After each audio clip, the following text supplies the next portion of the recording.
1:21. Biblia iravuze ngo mu gitabo mfite nawe arasoma mu kindi nawe usome katika Biblia ulio nayo.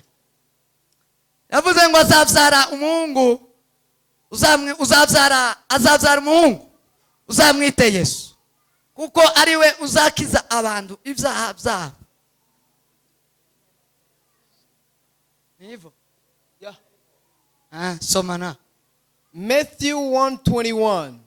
And she shall bring forth a son, and thou shalt call his name Jesus, for he shall save his people from their sins. Amen. Kongere dusome Yohana. Let's read again in the book of John. Ibice bine murongo wa 42. 42. Yes. Yohana bice bine 42. John 4:42. Biblia iravuze ngo The Bible says, maze babwira uwo mugore bati noneho si amagambo yawe yonyine aduteye kwizera kuko natwe twiyumviye tukamenya kuyu ari we mukiza w'abari mu isi koko. Amen. and said unto the woman, Now we believe, not because of thy saying, for we have heard him ourselves, and know that this is indeed the Christ, the Savior of the world. Amen. Turangirize mu rwandiko rwa Yohana wa mbere. Let us finish up in the first Yohana epistle of urwandiko rwe John. rwa mbere ibice bine 14. John, 1 John 4:14. Yes. Biblia iravuze ngo natwe says, twarabibonye kandi duhamya ko data wa twese yatumye umwana we kuba umukiza w'abari mu isi. Amen. And we have seen and do testify that the Father sent the Son to be the Savior of the world. Amen. Amen. Mwakira ijambo ry'Imana. Receive the word of the Lord. Bwana asifiwe sana. Praise God. Mube hano gose. We ask your attention to pay attention Nimunumve. and give me your ears to listen. Sema amen. Amen. Turi mu bihe byiza byo kwibuka umwami wacu Yesu Kristo avuka. We are in a very good moment of remembering the birth of our Lord Jesus. Muri Noeli nawe gutekereza Kristo. In Christmas, I was given to think about Jesus Christ. Biranshimisha. And that made my heart rejoice. Biranezeza. It married my heart. Kuko nagize umwanya mwiza wo gutekereza ivuka ry'umwami wacu Yesu Kristo. Because I had enough time to think about the birth of our Lord Jesus. Mbona umwanya wo kwidokimana ndanasoma. And I found enough time to read and study. Atari Bibiliya gusa. Not only the Bible. Soma n'abandi babashije kuba bomutekerezaho makomantere cyangwa se ishurirwa ryaho. Also in other books like commentaries and the revelations from other people. Rero ndunguka cyane. So I benefited a lot. Ariko nza gufashwa n'ikintu kimwe arico nagumije kuvuga. But I was helped by one thing. Nza gufashwa n'izina. By the name of the Lord Jesus. Yesu. Jesus. Uwo tuvuga. The one we speak. Uwo turirimba. The one we sing. N'izina. Is a name. Hello? Yesu. Jesus. N'izina. Is a name. Izina. And the name. Izina niki. What is the name? Izina ni address. It is the address. Izina ni icyubahiro. It is the honor. Izina nibwo buzima. It is the life. Ikintu kidafite izina. When something has no name, tikiba gihari. It's not present. Ntawo kibona. It's not existing. Kubera ko ntazina. Because there is no name. Izina rira positiona. So the name will position. Riguha umwanya. Give time. Riguha address. gives a space address. iyo ikintu kidafite izina When something has no name, ntakibaho it is not existent. ntaho gisanga You can never find it anywhere else. ticyobaho. It can never exist. igikomeye rero So the measuring thing kintu over something, ku muntu over somebody, ni izina. it is a name. izina The name.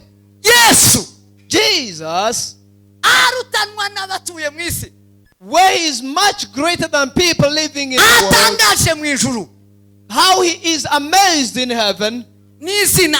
it is by his name. Sema amen. Amen. Sema amen. Mu isi On earth, abantu barutana ku mazina. people differ because of their names.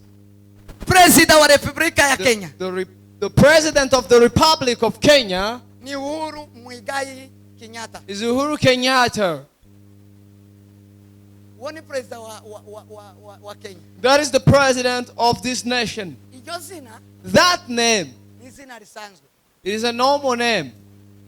ariko kugira ngo bamupositione, But for the position, kugira ngo bamuhe address, for him to be given the address, kugira ngo bamuhe icyubahiro, him to receive the honor, bongereyeho irindi. they added another name. Baravuga ngo uhereye none And started from today, turi Kenyatta you no longer only Kenyatta, gusa, only Kenyatta. turi Uhuru gusa, You're not only Uhuru, turi Muigai you're not gusa, only Muigai.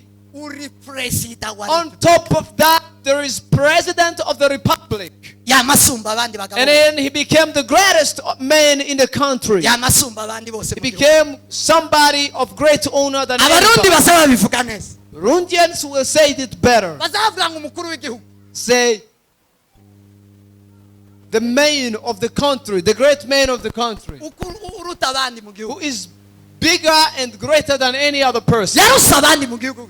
How did he become greater than anybody nta else? kindi yabarushishije n'izina. It was only the title of his name. Iyo ubonye izina When you receive the name, uba ubonye position, you have found a position. uba ubonye address, You found an address. uba ubonye honor. You found an honor. Tibaba kicyandika ndiwomubwira ngo Uhuru They won't say anymore Uhuru. wo gufunga, You can be arrested, maybe. uravuga ngo You will say excellence, His Excellency, nyiricyubahiro His Excellency Uhuru Muigai Uhuru Muigai Kenyatta. Kenyatta. Umuntu wese ukurusha izina, Somebody bigger than you own names. siwovuga izina rye gusa, You can just say his name. uravuga ngo honorable, You say honorable, nyakubahwa, honorable muyobozi. leader. Kubera iki? Why? Izina peke yake. The name only.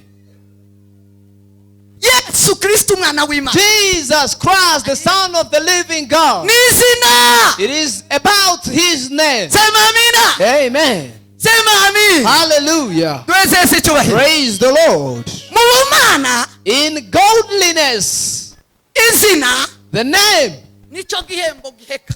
it is the last reward. Iyo nejeje Imana biheka, When you please God, Imana iziguha izina. God gives you a name. Kuko ibintu byose byiza Because every good thing, biba mu izina. it is wrapped up in your name. Ibintu byose biba address. Everything, it is in the name. Tuweze isi cyubahiro. Lift your name to Jesus, your hand to Jesus. Sema amen. Amen. Haranyumva abanyabwenge. Only if you will understand me. Abatari abanyabwenge tibanyumva.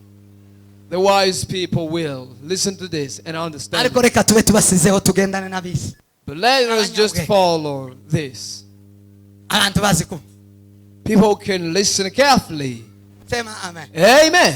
Sema amen. Hallelujah. Mu mana In godliness, ni izina. it is all about name. Izina The name. ribamwo byose wokenera. Everything is wrapped in the name. Izina The name. niryo rihaza umuntu. It fulfills and satisfies a person. Icyo none abisi barimo bagwanira ubu nyine umusaza Raila na Deputy kijana Ruto. Ruto Asara The thing that makes people fight today's world, bo baragwaniriza they all fight about name. kubera ko izina Because the name, rirapakiye it is packed. It has a lot of things included. nubwo wogira ibintu bidafite izina Although you can have things without a name, tibinyuze it is not satisfying. ntabwo biza binyura It umutima doesn't touch your heart.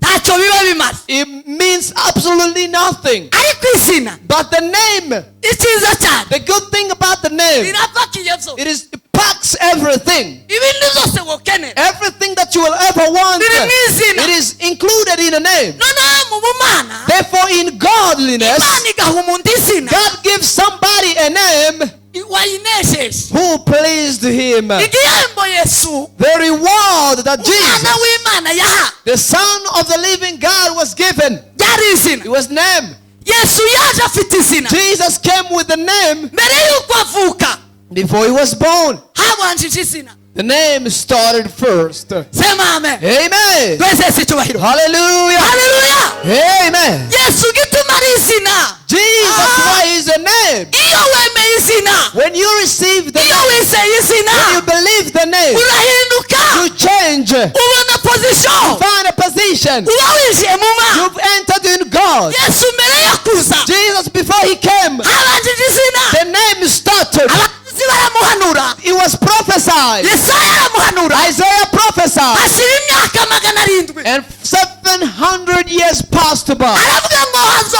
umwana w'umukobwa And say, a virgin will conceive. dore umwana azasama inda A virgin will conceive. iyo nda And that pregnancy, ivugwa mu banyesiraheli it was spoken in Israelites. imyaka 700 For irashira 700 years hariho before, izina gusa only the name was awaited. hariho izina The gusa name was awaited. twese si cyubahiro Hey, lift your name to haleluya Jesus. haleluya Amen. azavuka umwana A son will be born. w'umuhungu A son will be born. muzomwite yesu You should call his name Jesus. uwo mwana naboneka When that child is born, azavuka ku mwari he will be born out of a virgin. umuhungu umukobwa utarabonana n'umuhungu A girl who never slept with any guy. icyo nicyo kizobamenyesha uwo mwana That is the token and the sign about that child. avuka And mukamuha when he's born and you see him, tubaye tubahaye izina we're giving you the name first. kuko ari ugitangaza Because the miracle, kuko ari hejuru ya because byose it's beyond kubera everything. ko akomeye Because he's great. kubera ko afite pozisiyo Because he has a position. kubera ko afite aderesi Because he has an address. kubera ko ari umunyacyubahiro Because he's glorious and honorable. afite izina He's got a name. yitwa yesu His name is Jesus. yesu Jesus ryari izina ry'abantu was a name for people. abagiriki In Hebrews. abagiriki In Greeks. mu kigiriki yesu ni yoshuwa In Hebrews, Jesus is Joshua. ni yoshuwa Is Joshua. yoshuwa ryari izina It ry'abantu was a common name to everybody. yesu yari izina ry'abantu Jesus was a name for people. arababwira ngo uwo azaba umuntu And he said, thou will be a person.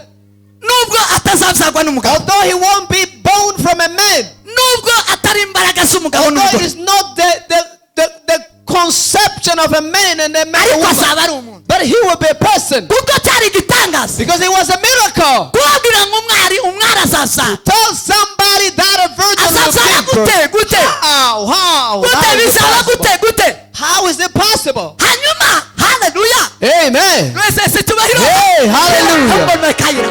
haleluya Amen. arababwira ngo mwoye gutinya He said, don't be afraid. kuko marayika yaratinyishaga Because the angel could terrify ariko abantu people. bagasigara batangara And then people will be amazed. He arababwira ngo mwoye gutangara said, don't be amazed. azaba ari yoshuwa He will be Joshua. azaba ari He umuntu will be a man. kwanza kwa mbere The first thing. azavuka mu rubyaro rwa dawidi Be born from the seed of David. dawidi se tumuzi se w'i Don't you betelehemu know David from Bethlehem? n'uw'i betelehemu i galilaya Bethlehem, Galilee. azaba ari uwo muri urwo rusa Will be from that.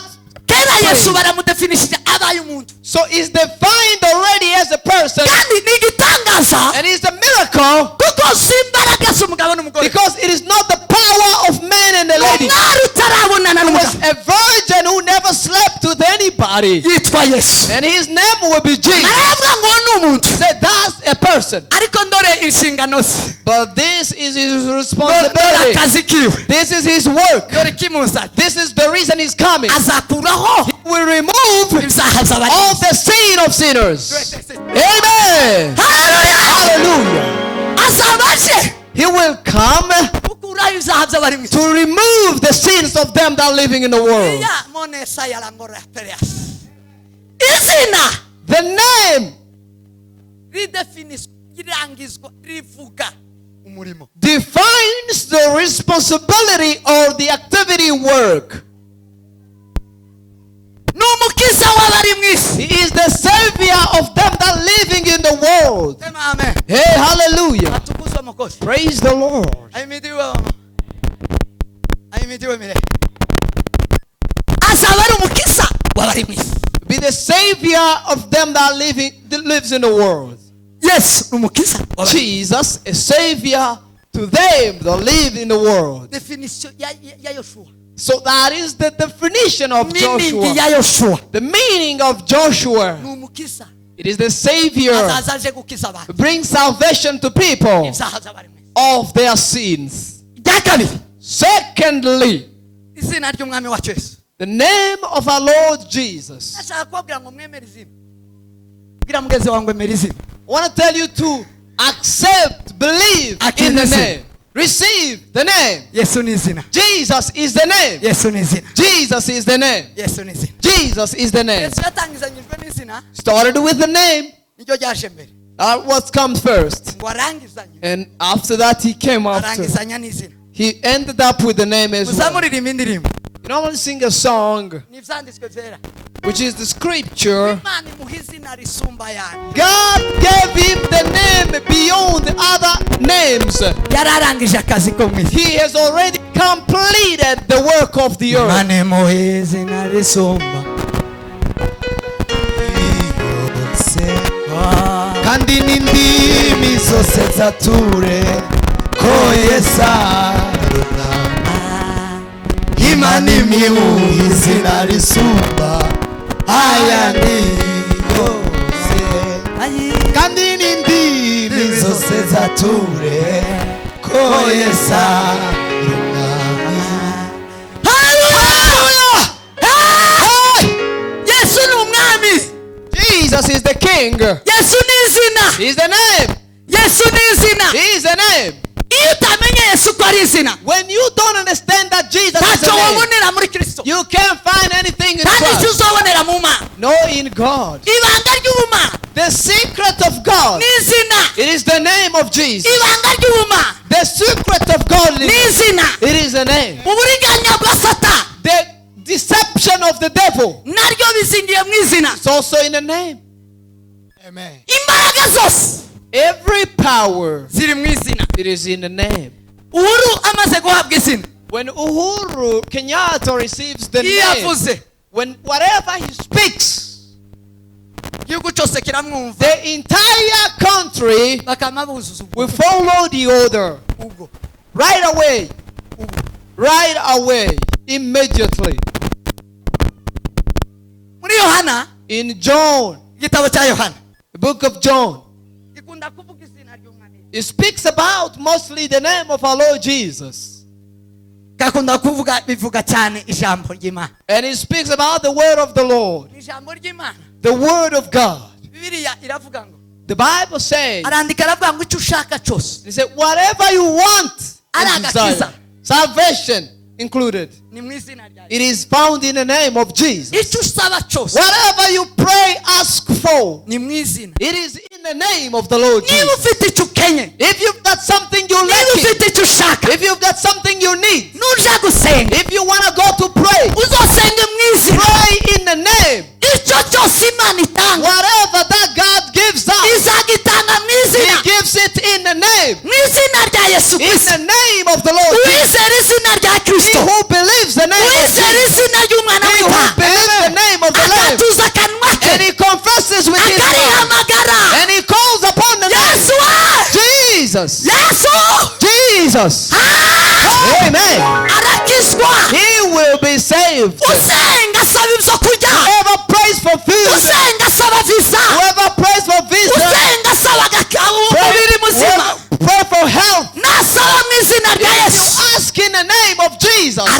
uzahabwa You will be healed and you receive it. n'Imana Data. In the name of the Lord Jesus. Kubera iki? Why? Izina. Because the name.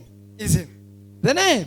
Noheli Christmas. ni izina The ry'umwami. name of our Lord Jesus. Amen. Sema amen. Amen. Sema amen. Hallelujah. Izina The name rya Kristo of Christ Jesus. ni mu Kigiriki. It is in Greek. Mesiya ni mu Giheburayo. Messiah, that's Hebrew. Zombi bivuga kimwe. And they all have some kind of meaning. Bivugwa uwasizwe, The anointed one. wemera, The anointed, accepted one. Approved one. utunganye. The righteous one.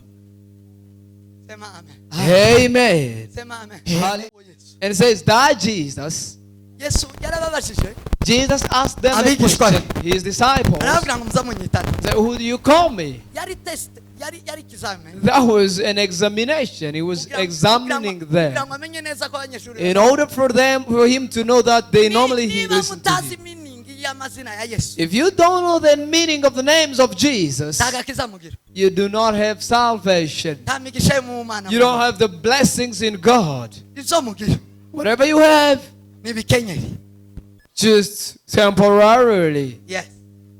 Ni ibintu bikiriri. It's fake. Cheap stuff. Fake. I mean, fake stuff. Fake. Yeah. Sema amen. Say Amen. amen. Sema amen. Hallelujah. Yesu arababaza. Jesus asked Ko them, ngize iminsi mbigisha. I've been teaching you for so Izi many minsi days. tugendana namwe. We've been walking for quite a long time. Muzamunyitane. Who do you call me? Who do you say that I am? Muzamunyitane. Who do people say that I am? Ndinde. Who am I?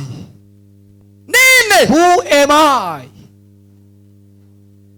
Kuko ntacyo mwomenya. Because you can Nta nicyo musobanukirwa. You can either understand anything Mutazi izina. unless you get to know my name. Mutazi uwo mu gukurikira. If you do not know the one you following. Sema amen. Say amen. Twese icyubahiro. Hallelujah. Eh. Amen. Baramubwira ngo And they told him, bazaga kwita Eliya. some say you Elijah, Ita Yeremiya. some they call you Jeremiah, Akwita umwe mu bantu. some they call you one of the prophets. Kubera kuzuhanura. Because you prophesy. Wewe You, uri umuhanuzi. you're a prophet. Uzuvuga ibyihishe. You speak hidden mysteries, Uzuvuga ibihishwe. speak hidden stuff. Ibyo ari byo byose. Whatever it is, Uri umuhanuzi. you are a Nubwo prophet. tutomenya neza. Although we do not know Ariko exactly, ushaka kumera nka ba Yohana. but you look like John, Ushaka kumera nk'abahanuzi. Jeremiah, prophet. Izina ryawe So bw'ineza your name riza rituyobora. will be a prophet. Riza rituyobera. We don't understand your name quite, Ariko but uri umuhanuzi. you're one of the prophets. Mm-hmm. Niko bazi. That's how people think I Abantu am. niko bazi. That's how people call me. Abigishwa ati nuko kabisa. That's exactly how they call you. Aho mwebwe. Okay, how about you then? Mwebwe. How about you then? Abo gana waaminiyo kabisa. Now, those are the true believers. Abo ni abakristo neza. Those are the Christians. Abo ni abizera neza. Those are believers. Abo nibo ba Yesu. Those belong to Iryo Jesus. torero rya Kristo. The people he's been with. Yari intumwa 12. I mean, 12 disciples. Arabwira ngo mwebweho Now he said, muzabita. who do you say? Who do you call me? Njyewe ndinde. Who do you think that I am? Mare Petero. Then Peter. Ni nacyo Imana imukundira. That's why God loves him most. Icyo Yesu yamukundira. That's why Jesus loves him. Yageze ku mutima w'Imana. He touched the heart of God. Imana yaramutekereje. God thought about Peter. Imana ijushurira Petero. Now God revealed to Peter. Petero aravuga ngo And Peter said, ndakubwira izina I ryawe. want to tell you your name. Ndarizi. I know your name better. Ndakuzi. I know you, man. Ndarikubwira I will neza. tell you your name. Iyo ushaka kumenya Yesu You neza. want to know God, Jesus better. Mwizina. It is through his name. Yesu Jesus ari defini is defined mwizina. in his name. Yesu Jesus apfunyitse is wrapped mwizina. in his name. Yesu kumwishurirwa Jesus ni mwizina. in his name. Yesu arafunze Is closed mwizina. in his name. Cyo gituma umwanditsi That's why the writer Yohana yishurirwa ibyanditswe byahishuriwe. spoke in Revelation Aravuga ngo and said, hari igitabo there is a book kibunze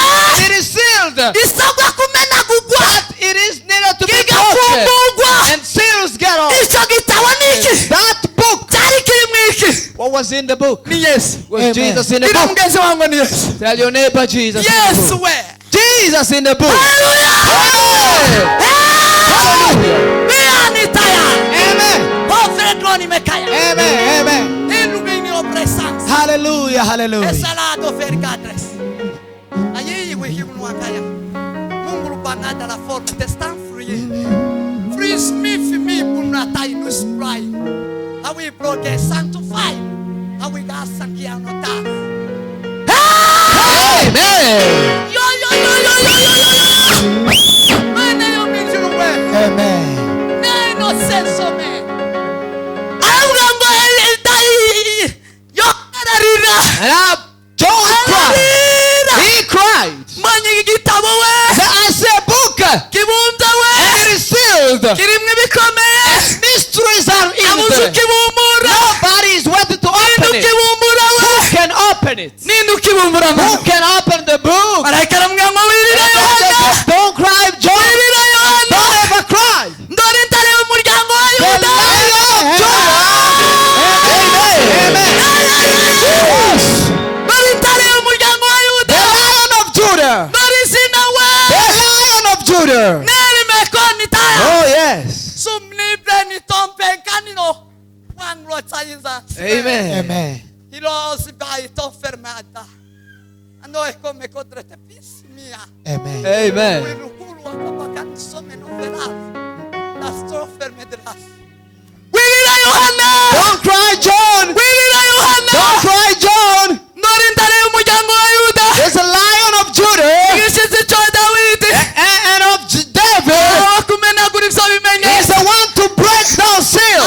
Kumenagura ivyo Yeah, he's the bimenye. one to break the seals. Amasayo amenyekanisha Imana. And then he's to reveal God Mw'izina rye. in his name. Yo. Yes. Inagiros. Amen.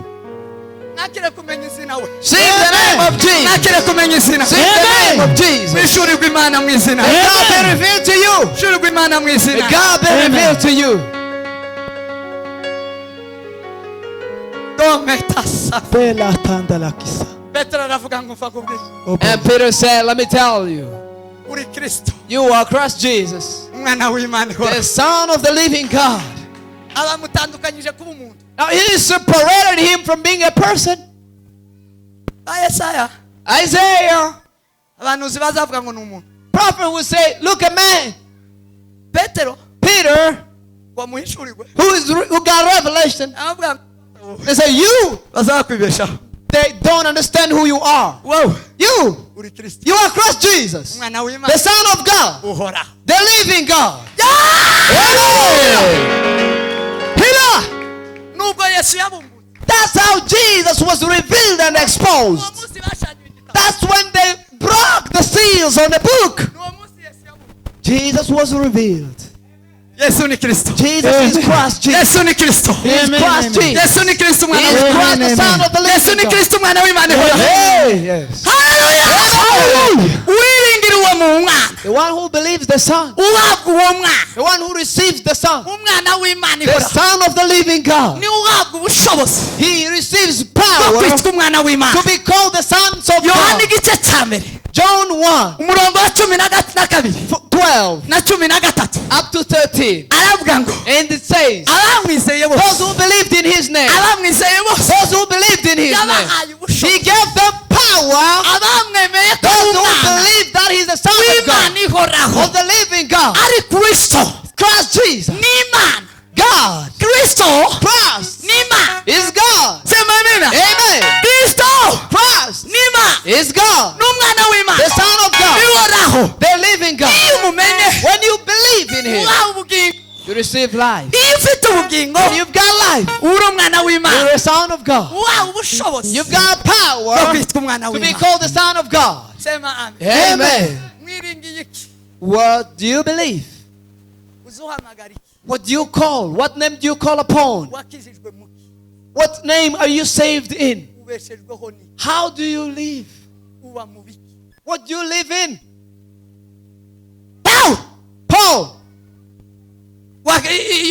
yandikira Abakorinto wrote to the Corinthians ba kabiri 2 Corinthians ibice bitanu 5 murongo verse wa 17 17. aravuga ngo And he says, umuntu wese if any man iyo ari muri Kristo, is born again, iyo ari mu izina, man is being Christ Jesus. iyo ari mu izina ryitwa Kristo, If any man be in Christ Jesus, ababaye icyaremwe he is gishya, a new creation. ababaye icyaremwe He gishya, is a new creation. ababaye ikindi kintu kiremwa, He has become something new. abaremwe ubundi bushya, He has become something new. abavuye mu mbaraga z'umugabo n'umugore. It's out of the power of man and Bibiliya woman. ni kuvuga ngo abandi basawe n'ubushake bw'umugabo n'umugore, That's what the Bible says. They are not born out of Si corruptible inyama n'amaraso, seed, not of flesh, ngo ahubwo basawe n'Imana, but they are born from God. basawe n'Imana. They are born of God. Abari muri Kristo Yesu They who are in Christ Jesus, basa bahinduka, they change. basa bahinduka, They change. bakaba ibyaremwe bishya. Become new creations. Yeme agakiza Brother, salvation. nta kindi, It's nothing else. agakiza, Salvation. agakiza Salvation. ni umuntu uri muri Kristo Yesu. Somebody in Christ Jesus. Number one, Number one. I ndashaka kubabwira agakiza. want to tell you salvation. Amen. Amen. Hallelujah. Mana Hallelujah. yo mu ijuru, ariko mana we, Oh God. twese icyubahiro. Lift your hands to Jesus. Ndagukunda mana, Love you, God. wanihishuriye mana mu izina. Read yourself to me. Sema amen. Amen. Namenyeye Imana mu izina, sinzohama. Hallelujah. Hallelujah. Hallelujah.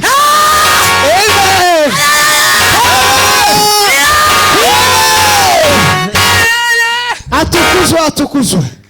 Agakiza kandi, Salvation. agakiza naronse The one I received. kaba mu izina, It is in the name. nahishuriwe Imana mu izina I received the name of Jesus. y'umwana wa Yesu Kristo. Of the Son of the living God. Sinonanirwa. How to fail. How to fail.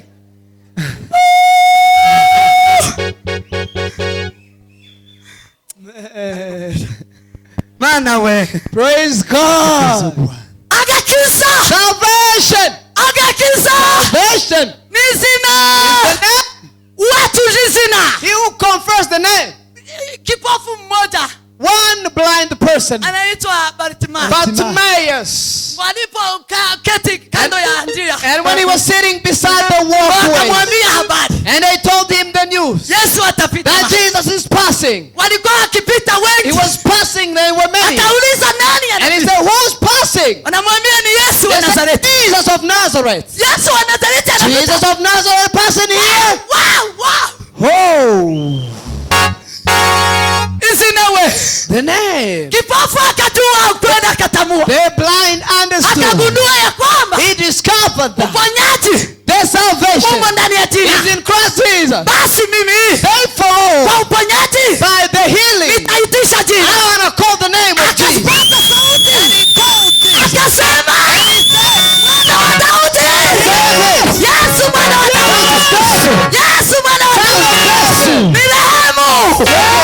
Usinipite.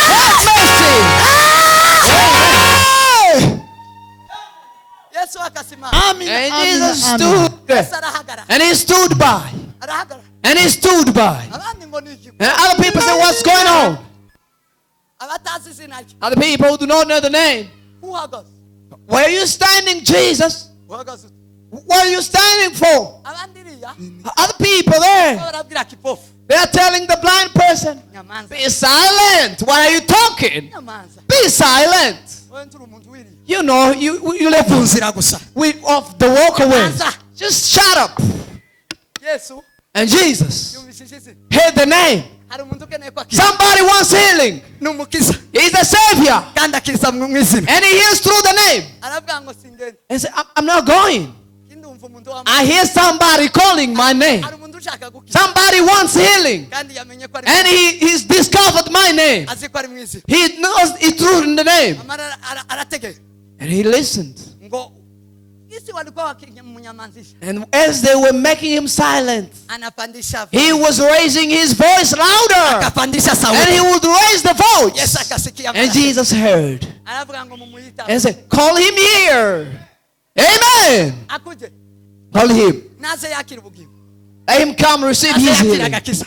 Let him receive salvation. Kilema, The, kipofu, the blind. kipofu ngo aze. The blind came. Amuzanye gati yazabona. They brought him to Jesus because he couldn't see.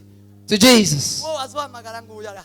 Now the man you are calling here is. Urashaka iki? What do you want? Blind man. Sina ryahageze. What do you want? Sina ryumvikana. The name is here. Nataka kupona. I want to see. Yesu yamamukiza. And Jesus opened his eyes. Uba mubiki. Ubahe. Where are you? Mubahe bavandi. Where are you, brothers and Agakiza sisters? mugira mwagakomoye. Salvation you've got, where did you receive it? Ni mwizina. It's in a name. Mwahamagaye izina. Did you call the name? Ni mwizina. Is it through the name? Ni mwizina. Is it through the name? Susuma agakiza ka. Introspect that. Susuma kavuye. Check it out. Ingomoko yako naka. Where is its roots? Sema amen. Amen. Tarindi zina tuzokirizwa. There is no other name whereby you Tarindi be zina saved usizi zina ry'Imana. apart from the name of Jesus Christ. Sema amen. Amen. Abari muri Kristo Yesu. Those who are in Christ Jesus, Nibo bahindutse ibyaremwe bishya. they have become new creations. Agakiza ni uguhinduka. Salvation is all about changes. Hari abantu benshi So many people, bihenda they lie to themselves. iminsi ikazahita Now ikabahitana. days pass by and pass by with them. Muramu wanje yavuze ijambo mu gitondo ndaryumva. My brother-in-law spoke a word in the morning and I listened to it. Ngo tuje guterana ngo naho gusenga ngo nibanga. Say, let us go gather, but praying it's a secret. Ako kandi murakumvise. Sema amen. Amen. Sinzi ko mukumvise. Did you listen to that? Yavuze mu nzu. Yavuze mu nzu. Spoke it in the house. Aravuga ngo tuje gutera. Say, let us go fellowship, gather, Ngo naho gusenga nibanga. but praying it's a secret. Bishaka kuvuga iki? What does that mean? Ahantu guterana. Here we gather, Gusenga praying nukuramya. is worshiping the Lord in your heart. Kuramya And worshiping, nukubaha. it is obedience. Kubaha And obedience, nugutinya. it is the fear of the Lord. Tinya Imana. To the fear of the Lord. Ivyo That bikorwa n'umutima. is done, it is the work of the heart. Nzemera mu ruhande rumwe, And I agreed with him in one side, urundi ruhande ngabihakana. and I didn't agree on the other side. Aho mbyemerera Where I agree it, mu z'ukuri tuza gutera. no, truly we come together here. Ariko gusenga, But praying, ariko kuramya, which is worship, ariko guhimbara, which is praising, ariko kubaha Imana, which is the fear of God, ariko gutinya Imana. which is the fear of God. Harimwo habamwo kwizera And by'ukuri. that's where faith is in. Ni umutima. It is in our heart. Kwizeza umutima. We believe with our hearts. Wizeza umutima He wese who ko Yesu ari believes with umwami his heart that God is Lord, Jesus is Lord, ngo niwe uzakiza. he will be saved. Sema amen. Amen. Sema amen. Amen. Ico ndabyemera. I believe that completely. Aho mbihakana. Where I don't agree, Kuko ufite Imana mu mutima. if you've got God in your heart, Imana ndi woyihisha. you can't hide God. Bibiliya iravuga ngo The Bible says, ngo ndawokongeza itabaza. no one can light the candle or the Matayo light. 5:15. Matthew 5, ngo uri twikirizeho itongo. and cover it with a basket. Ntacyo riba rimaze. It's quite of no profit. Sijobonera barimo. It can illuminate. Umumaro wo gukongeza itabaza. The profitable work to illuminate the Kurishira mu lamp gitereko. is to put it in a candlestick Aho ribasha kumurikira. where it can illuminate to Abari mu everybody. nzu bose. People in the house. Hanyuma rero And then Bibiliya ikavuga ngo the Bible says, umuntu yakijijwe when a person is saved, iyo yizera imwami Yesu. when he believes in Jesus, Iyo asenga Imana when he prays God, ariko kuramya which is the worshiping of the Lord, aba yabaye umuco. he is the light. Kuko Imana ni umuco. Because God is the light. Kandi iyo umuntu abaye And umuco when the person is the light, azagaragarira ku bintu bitatu. he is seen in three things. Ikintu cya mbere The first thing, ni ingeso ze. it is his behavior. Ingeso ze. His behavior, Ingeso tiziba mu mutima. behaviors are not in the heart. Ingeso ziba inyuma. It is outside. Imbuto z'umuco. The fruits of the light. Bibiri iravuga ngo The Bible says ni ugukiranuka it is righteousness n'ingeso nziza and good behavior n'ukuri. and truth. Ibyo byose All of them. ko ari bitatu Three. bitangirira mu It mutima starts in the heart bikagaragarira and inyuma. exposed on the outside. Iyo ibyo tubiza bihekera mu mutima, It's not just in the heart. iyo bibaye mu mutima When it's only in the heart, ni directement bikagaragara and inyuma, it's also revealed outside. ni automatic It is automatic bihita biaparesa inyuma, to appear outside. bihita bigaragara inyuma It appears outside kubera ko because ni umuco.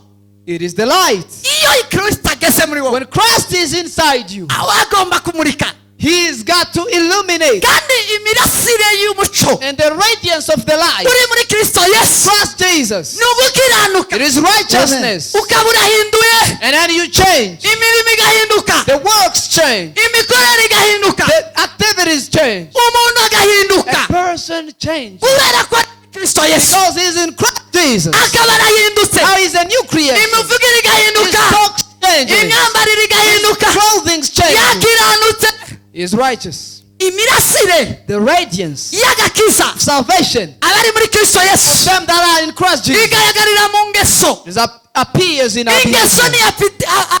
Reputation. Appetite. The habit. niki mu kinyamurenge? Ingeso ni akamenyero, The habits of everyday life. akamenyero Habits. bigaragarira mu kamenyero. It's manifested mostly in your habits. Akamenyero kawe naka What is your habits? Your daily habits. uteye ute? How are you made? Iyo Kristo ageze muri wowe When Christ is inside you, araguhindurira uko uteye, He changes you.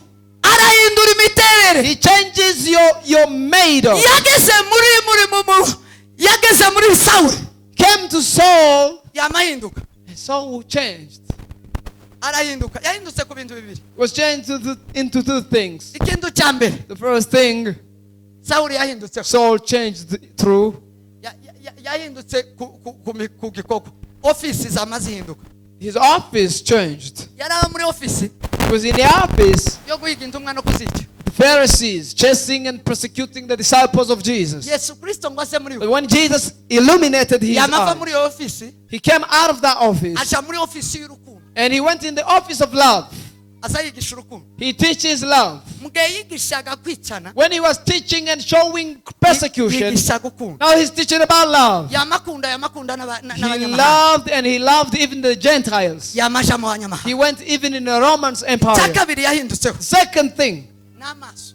was his eyes. Amaso ye His eyes, yari afite amaso he had eyes y'ubwibone burenze, of pride. yari umuhanga, He was an excellent man. yari umunyabwenge He wo ku was rwego. a wise man with PhD. Noneho kubera ubwenge n'ubuhanga But because of his excellency, yari arusha abantu benshi he was cyane. so wise, one of the wise men in Israel. kandi akiri muto. And he was still young by then. Noneho And then, bikaja mu maso, I'll be the pride through his eyes. akaruta abantu bose, And he will see himself as greater than anybody. akaba hejuru y'abantu bose. And he will be over everybody. Yesu ngo amugeremo, And when Jesus came to him, yamahindura amaso, he changed his eyes yamamubwira and made him umuntu uciriritse, a lower man.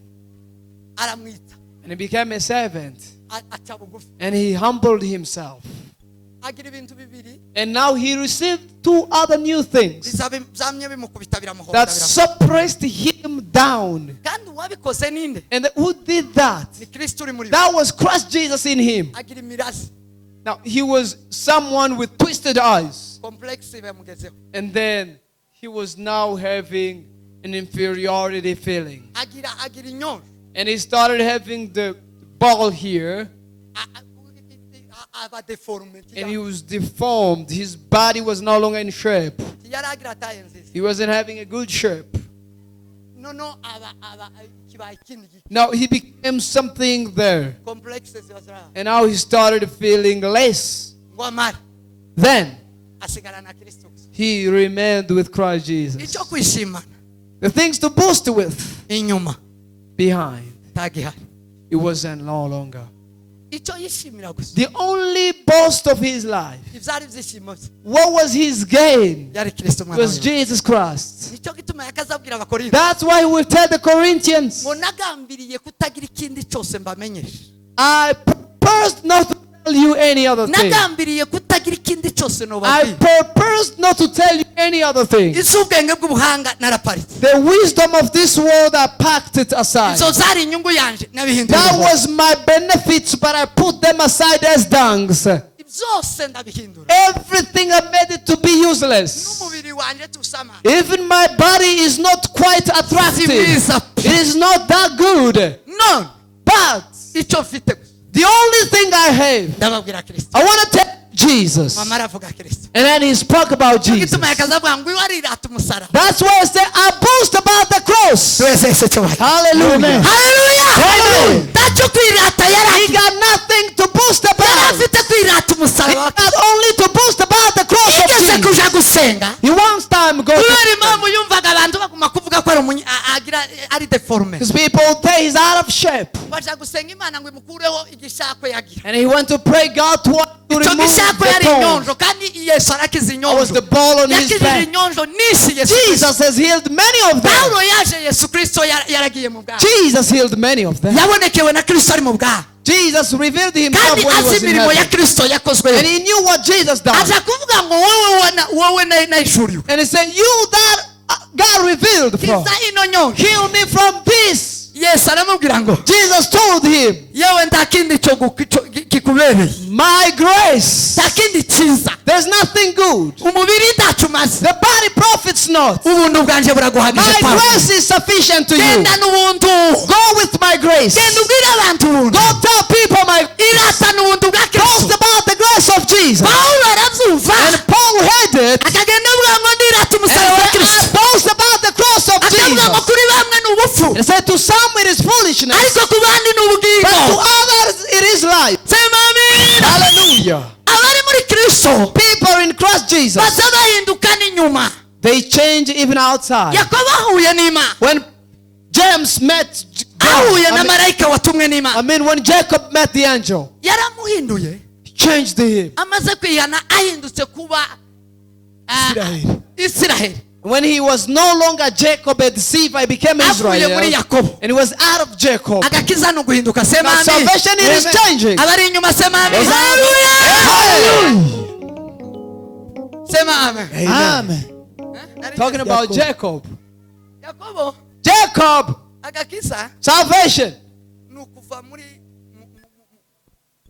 mwisi is to come out of the world y'ibyaha of sin. ukaja mu isi y'ubugingo. And you are transferred into the world of life. Ni ukuva mu izina It is to come out of the name y'umuvumo of curse. ukaja mu izina y'umugisha. And you immigrate, you move into the name of blessing. Ni ukuva mu ngeso It mbi is to come out of rotten behavior ukaja mu ngeso nziza. and you go into good behavior. Ako niko gakiza That is salvation. Kristo yazanye. Christ that he brought. Ni ukuva mu rupfu It is to come out of death ukaja mu bugingo. and you go into life. Ako niko gakiza That is salvation. Yesu afite. Jesus has. Sema amen. Say Amen. amen. Ni ukuva mu butindi It is to come out of lack or poverty or foolishness, mu kwiganyira of agonizing, mu gusuza umutima lamenting, ukaja mu ituze and you go into the peace, rest of God. n'amahoro. Rest of God. Ako niko gakiza That is salvation. Kristo yazanye. Jesus brought. Mwanditsi yaravuze ngo The writer spoke it well. ngo habe niyo uhabwa iby'isi byose Say, although you can receive every possession of the world, kukakwa ako gakiza but then salvation is snatched from you. ngo ntacyo byokumarira. It profits you nothing. Nicyo gituma That's why ugafite the one who has it azayemera kunyagwa zose will vanquish everything agasigara nako. and remain with the salvation of the Lord. Yesu nicyo gihe yazabwira abigishwa That's why Jesus told the arabwira ngo disciples umuntu nakurenganya and said, if a man persecutes you, sema amin. say amen. nicyo gituma That's why bibiri ivuga ngo the Bible says, no kwaka ibindi byose I can remove and take everything ngasigara from you. nako gakiza. And I remain with Jesus. Yesu abwira abigishwa be Jesus told his disciples, ngo nibakwaka if they take away ikanzu your dress, yawe your robe, uzomuheze n'umwitero give them even the... kubera ko icy'agaciro Because they're valuable. si ikanzu It is not the robe. si n'umwitero It is not either the calf. ni kristo It is muri we. Christ Jesus. ni jewe It is me, ni emanuel Emmanuel, imana iri kumwe nawe. God with you. sema amen. Amen. sema amen. Hallelujah. arabwira ngo nibabakubita And it said, if they beat you, wumva agakiza now listen to salvation. kuntu kaza kagaragara inyuma. How it is manifested. nibagukubitwa urushi If they slap you, umusaya umwe one cheek, umuhindukirize n'uwundi turn the other cheek. wowe You tusubize don't reply or hit them back. tunakinge And don't protect. kuko wowe ugiye nko kumugwanya. Because you kind of like you're about to fight with the person. mwihorere Leave them. kuko icyo ufite Because what you have, kirahagije it is enough. gusumba icyo wogwanirira. More than what you can fight kangura uwo with. mugore Oh God. sema amen. mukanguke gira ndangize sinobemerera ko mwosinzira kuri bizo kurya. sema amen. Amen. sema amen. Amen.